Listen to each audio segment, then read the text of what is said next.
आज हम लोग जानते हैं मात्रक के बारे में। मात्रक किसको बोलते हैं, यानी यूनिट के बारे में हम लोग जानेंगे। मात्रक को यूनिट इंग्लिश में बोला जाता है। तो ऐसा मानक जिसका उपयोग भौतिक राशि मापने के लिए किया जाता है, मात्रक या उसको इकाई कहते हैं।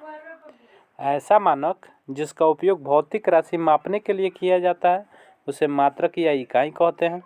जैसे होता है फुट, सेंटीमीटर, मीटर, ग्राम, किलोग्राम, पाउंड, सेकेंड, न्यूटन, अर्ग, जूल, मीटर प्रति सेकेंड इत्यादि। तो बहुत सारे होते हैं जो मात्रक होते हैं। यानी ऐसा मानक जिसका उपयोग भौतिक राशि को मापने के लिए किया जाता है उसे हम लोग बोलते हैं मात्रक।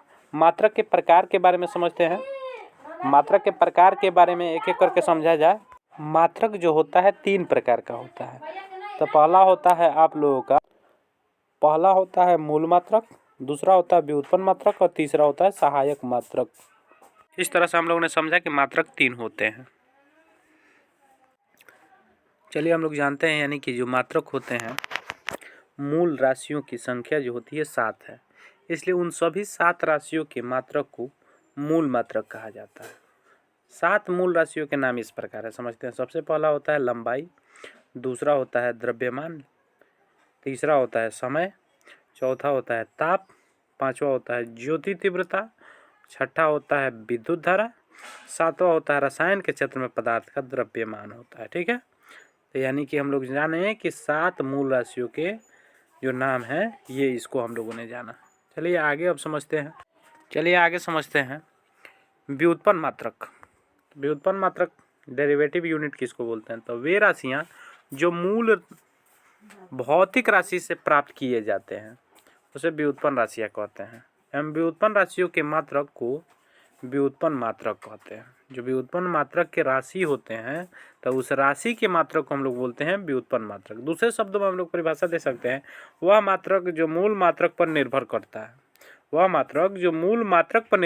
उसे हम लोग बोलते हैं व्युत्पन्न मात्रक। जैसे समझते हैं एक एक करके उदाहरण के रूप में इसको। चाल का मात्रक, तो चाल बराबर फॉर्मूला होता है दूरी बटा समय। तो दूरी का मात्रक बटा समय का मात्रक। तो दूरी का मात्रक होता है लंबाई और समय का मात्रक जो होता है,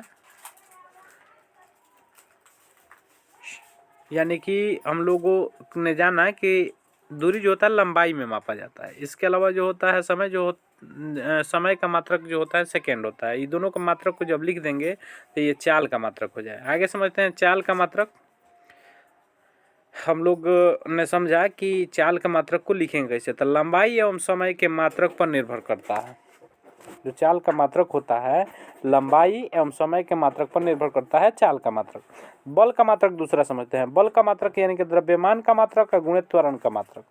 तो ये जो होता है ये निर्भर करता है बल के मात्रक पर। तो त्वरण का मात्रक लंबाई एवं सेकेंड के मात्रक पर निर्भर करता है। यानी कहेंगे त्वरण का मात्रक लंबाई एवं सेकेंड के मात्रक पर निर्भर करेगा। जो त्वरण होता है एक्सेलरेशन, उसका मात्रक जो होता है लंबाई एवं सेकेंड के मात्रक पर निर्भर करता है। अतः बल का मात्रक द्रव्यमान लंबाई एवं समय के मात्रक पर निर्भर करता है। उपयुक्त दोनों उदाहरण से स्पष्ट होता है कि व्युत्पन्न मात्रक जो होते हैं, व्युत्पन्न मात्रक मूल मात्रक पर क्या करता है? निर्भर करता है।